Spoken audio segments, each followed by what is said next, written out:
Hello, c'est Adrien, bienvenue sur Home Studio Start. Tu sais, je me suis rendu compte que la plupart des producteurs, surtout ceux qui débutent, se contentent d'utiliser le mode Read pour les automations. Et d'ailleurs, peut-être que toi aussi t'en fais partie. Imagine tout le potentiel que tu mets de côté en ne te limitant qu'à un seul mode d'automation. Aujourd'hui, je te propose d'explorer ensemble les 4 modes d'automation que tu dois absolument connaître. Et à la fin de cette vidéo, tu sauras exactement comment et pourquoi les utiliser. Avant d'entrer dans le vif du sujet, que tu sois nouveau sur la chaîne ou non, je t'offre le pack de bienvenue Home Studio Start. Tu trouveras des templates pour gagner du temps sur tes sessions avec des instruments et des effets déjà préchargés, le super ebook Apprendre à mixer comme un pro, une méthode simple à appliquer pour tes mixages, c'est aussi facile que de suivre une recette de cuisine. Tu trouveras aussi une liste des 10 plugins incontournables pour ton arsenal Home Studio et un guide d'achat pour le matériel indispensable. Et enfin, un petit guide des fréquences pour maîtriser l'égalisation, classé par famille d'instruments, donc voix, batterie, cordes et bien d'autres. Ce pack, il est entièrement gratuit et pour le télécharger, c'est le premier lien en description. Sur ce, on passe à la vidéo. Allez, je te propose de commencer par la base et donc par le mode que la plupart des producteurs utilisent, le mode Read. Le mode Read, c'est un peu le mode par défaut quand on parle d'automation. En gros, c'est le mode qui te permet de lire les automations déjà présentes sur ta piste. Tu crées une automation, tu te mets en mode Read, tu fais lecture et ça lit l'automation. C'est aussi simple que ça. Sur la session Logic que j'ai ouverte, tu peux voir une automation de volume sur la piste instrumentale là que j'ai déjà créée juste ici. Quand je vais mettre en lecture, le volume va suivre précisément cette courbe de volume.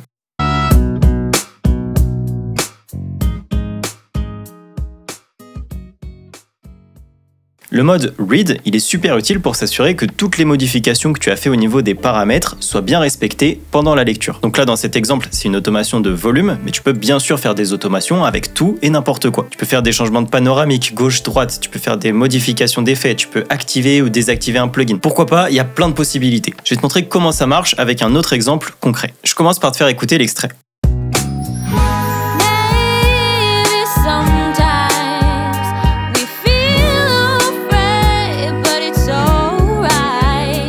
Peut-être que les chœurs ici sont trop forts sur la durée, sur la continuité, et que je devrais les baisser un petit peu pour mettre la voix principale plus en avant. Alors, je vais dessiner ma courbe d'automation. Je vais ajuster un petit peu.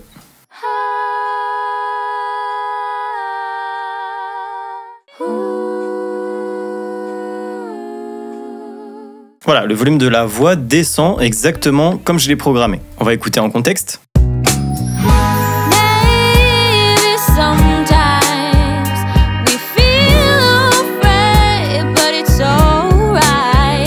Voilà, ça me permet de faire un peu plus de place pour ma voix principale. Le gros avantage du mode Read, c'est qu'il est simple et direct. Comme on a dit, c'est tu crées une automation et tu la lis, pas de prise de tête. Mais bon, c'est vrai que le mode Read, il a aussi ses limites. Par exemple, il permet pas de modifier les automations en temps réel pendant la lecture. Si tu veux faire des ajustements en direct, il faudra passer par d'autres modes d'automation, comme par exemple le mode Write. Le mode Write, c'est un peu le mode tout-terrain des automations. Il va te permettre d'enregistrer toutes les modifications que tu fais, un peu comme le mode Read, mais là, c'est à toi de le faire en direct, pendant la lecture de ta piste. Donc là, par exemple, j'ai cette voix. Girl, put your records on, tell me your favorite song. You go ahead, let your head down. Et peut-être que je veux ajuster l'égalisation de cette voix en temps réel pendant la lecture de la piste. Imaginons que je veuille un high cut évolutif pour passer d'un son clair à un son étouffé. Donc je fais un high cut et ça donnerait quelque chose un peu comme ça. Girl, put your records on, tell me your favorite song. Voilà. Et ben je vais passer en mode Write, juste ici. Hop.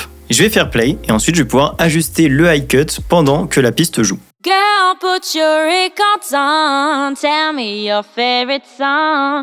You go ahead, let your head down. Voilà, j'ai arrêté la lecture, on voit que là j'ai écrit mon automation directement sur la piste en direct pendant la lecture. Et alors on voit qu'une fois que j'ai fait pause, Logic me sort du mode Write et me met en mode Touch. Ça c'est pour éviter de recréer une automation en mode Write. Je vais même aller un petit peu plus loin et sécuriser encore plus. Je vais me remettre en mode Read pour lire l'automation que je viens de créer. Je vais mettre en lecture, je touche à rien, le high cut va descendre tout seul vers les 800 Hz. Girl, put your records on, tell me your favorite song.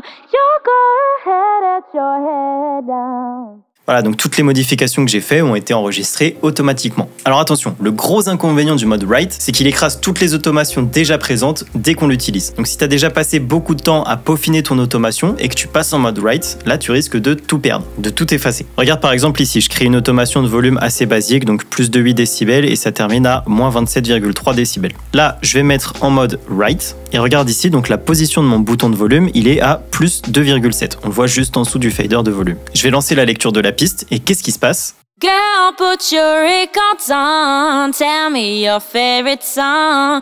You go ahead, at your head down. Il m'a tout effacé pour remplacer la nouvelle automation par-dessus, à plus 2,7, là où j'ai mon fader de volume qui est réglé. Donc une bonne astuce, ça peut être de faire une copie de sa piste avant d'enregistrer en mode write. Sinon, en cas d'accident majeur, il y a toujours le Command Z ou le Ctrl Z pour revenir en arrière. Alors personnellement, j'utilise pas trop le mode write. Je pense qu'il est très bien pour le live, mais je préfère utiliser d'autres options un peu plus sécurisantes. Après, je suis curieux de savoir si tu utilises le mode write ou pas du tout, ou si tu utilises souvent les autres modes d'automation, comme le mode touch par exemple. Bah dis-moi tout en commentaire. Alors, le mode touch justement. Celui-là, il est un petit peu comme le mode write, mais avec une grosse différence. Quand tu relâches le paramètre que tu es en train d'ajuster, l'automation revient à sa position d'origine. Donc contrairement au mode write, le mode touch ne supprimera pas l'automation de base. Il ira plutôt dans la continuité de ce qui a été fait initialement. J'avoue que c'est un petit peu difficile de t'expliquer ça comme ça. Je te propose un exemple pour bien faire la différence entre le mode write et le mode touch. Alors pour l'instant, on ne s'occupe pas du mode et je vais créer une automation toujours avec le high cut.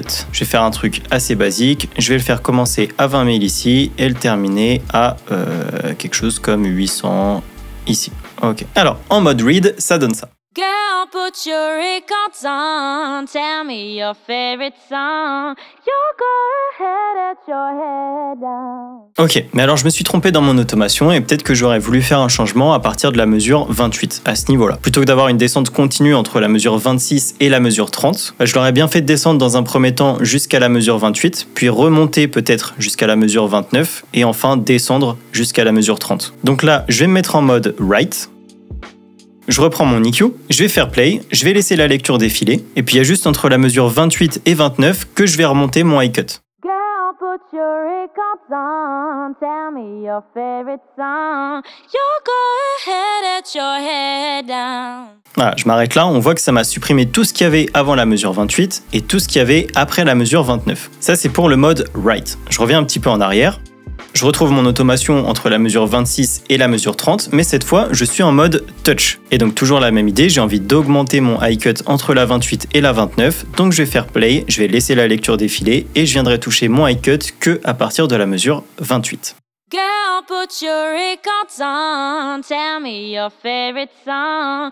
You go ahead, at your head down. Voilà, donc avec le mode touch, il m'a gardé toute l'automation avant la mesure 28 et toute l'automation qu'il y avait après la mesure 29. Donc le mode touch, il va être pratique pour faire des ajustements temporaires sans risquer de supprimer toutes les automations de la piste. C'est un peu comme le mode write, mais en beaucoup plus sûr. Et donc tu peux l'utiliser pour des petits ajustements en temps réel, comme des petites modifications de volume, des petits effets ponctuels, etc. Alors j'aime bien le mode touch justement pour tous ces petits détails qui va nous permettre de gérer assez facilement. L'inconvénient, c'est qu'après avoir relâché l'automation, on l'a vu, il revient à l'automation d'avant. Là, à partir de la mesure 29, un petit peu après quand je l'ai lâché, on voit qu'il revient dans la courbe descendante que j'avais initialement programmée. Et donc là, c'est peut-être pas le plus optimal selon les situations. Donc l'alternative pour contrer tout ça, tu l'auras compris, c'est le dernier mode qui nous reste à voir, à savoir le mode latch. Je t'en parle dans un instant, mais juste avant, si tu apprécies le contenu que je te propose, je me permets de te demander un petit pouce bleu, ça m'aide énormément, donc merci beaucoup. Alors le mode latch, lui, il est plutôt facile à comprendre. Quand tu modifies un paramètre en mode latch, il va rester à sa nouvelle valeur même après que tu aies relâché le contrôle. Et ça, jusqu'à ce que tu stoppes la lecture. Ça, c'est vraiment très bien pour faire des ajustements qui doivent rester stables même après que tu les aies faits. Je reprends mon exemple entre les mesures 26 et 30. Donc j'avais mon automation de 20 000 Hz jusqu'à 765 Hz. J'ai envie de changer ça. Je vais toujours commencer mon high cut à 20 000 Hz, mais plutôt que de le faire baisser jusqu'à 765 Hz progressivement, je voudrais plutôt le stabiliser à 5000 Hz à partir de la mesure 28. Alors, je vais aller me mettre en mode latch, je ressors mon EQ,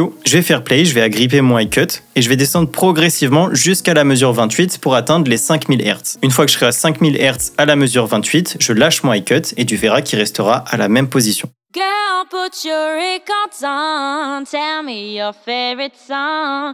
You go ahead, at your head down. Voilà, donc même après avoir relâché le paramètre après la mesure 28, le high cut reste à sa nouvelle valeur, donc 5000 Hz à peu près, 4980, jusqu'à ce que je stoppe la lecture. Alors, le petit inconvénient du mode latch, c'est qu'il peut être un peu risqué si tu sais pas vraiment ce que tu veux faire, à cause de ces ajustements qui restent dans la durée après avoir relâché les paramètres. Donc c'est important de bien savoir ce qu'on fait quand on utilise le mode latch. Alors Alors pour résumer rapidement en 3 mots, le mode Read, c'est le mode qui te permet de lire toutes les automations que tu as déjà créées, sans faire de modifications supplémentaires. Le mode Write, c'est le mode qui enregistre toutes les modifications que tu fais en temps réel pendant la lecture, en supprimant toute l'automation existante. Le mode Touch, il te permet d'ajuster les paramètres pendant la lecture, mais il revient à la valeur initiale une fois que tu le relâches. Et enfin, le mode Latch, c'est comme le mode Touch, sauf qu'il revient pas à la valeur initiale une fois que tu le relâches, mais au contraire, il va rester sur la dernière valeur enregistrée. Alors, c'est vrai que le mode Read est beaucoup plus simple et souvent suffisant pour des ajustements basiques. Dans tous les exemples que je t'ai montrés, on aurait très bien pu faire une automation à la main qu'on aurait simplement lu en mode Read. Donc pourquoi finalement se prendre la tête avec le Latch, le Touch et le Write ? C'est plutôt dans les cas où tu vas avoir beaucoup d'automations à faire. Imagine que tu dois créer une grande automation très précise, point par point par point par point. Ça peut devenir très long. C'est là que les autres modes viennent te faciliter la tâche, en te permettant de faire des ajustements en temps réel et de capturer des performances plus dynamiques, plus naturelles, etc. Je t'invite bien sûr à aller expérimenter de ton côté ces différents modes pour voir comment ils peuvent améliorer tes mixages ou peut-être même transformer ta façon de mixer. Pense bien aussi à retourner en mode Read une fois que tu as utilisé les autres modes pour pas créer d'accidents